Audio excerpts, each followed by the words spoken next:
প্রিয় ভিউয়ার্স, আসসালামু আলাইকুম। আজ আলোচনা করব শিক্ষার্থীদের পরীক্ষা শীট সম্পর্কে বা পরীক্ষার ফলাফল শীট সম্পর্কে। পরীক্ষা অপশনে ক্লিক করলে আমাদের শ্রেণীর নাম চলে আসবে। যে কোনো একটি শ্রেণীতে ক্লিক করুন। ক্লিক করার পরে দেখবেন আপনার ছাত্রছাত্রীর ফলাফল শীট চলে এসেছে।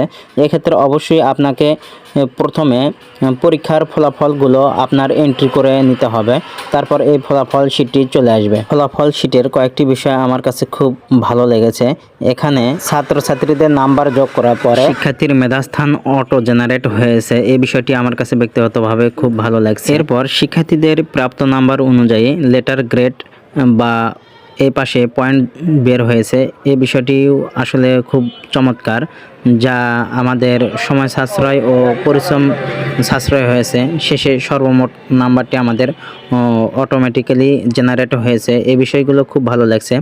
সেই সাথে আপনারা ফলাফল শিটে লক্ষ্য করতে পারছেন উক্ত পরীক্ষায় কে সর্বোচ্চ নাম্বার পেয়েছে তা কিন্তু উল্লেখ করে দেওয়া আছে। ফলাফল শিটে শ্রেণী শিক্ষকের স্বাক্ষর, অভিভাবকের স্বাক্ষর ও প্রধান শিক্ষকের স্বাক্ষর, যা একটি ফলাফল শিটকে পূর্ণাঙ্গভাবে গ্রহণযোগ্যতা বাড়িয়ে দিয়েছে। অ্যাপসটি আসলে অসাধারণ ছিল। তবে ব্যক্তিগতভাবে আমার কিছু অভিযোগ বা পরামর্শ আছে যে এই অ্যাপসটিকে আরও সুন্দর পর্যায়ে নিয়ে যেতে পারতো।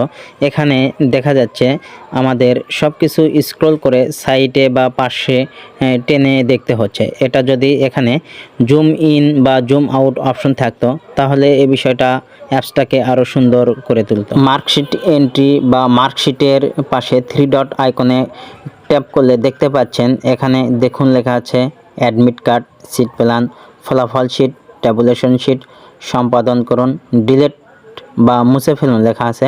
এ বিষয়ে বিস্তারিত আলোচনা পরবর্তী ভিডিওতে আলোচনা করা হবে। দেখা হবে আবার পরবর্তী কোনো ভিডিওতে। সবাইকে ধন্যবাদ। আসসালামু আলাইকুম।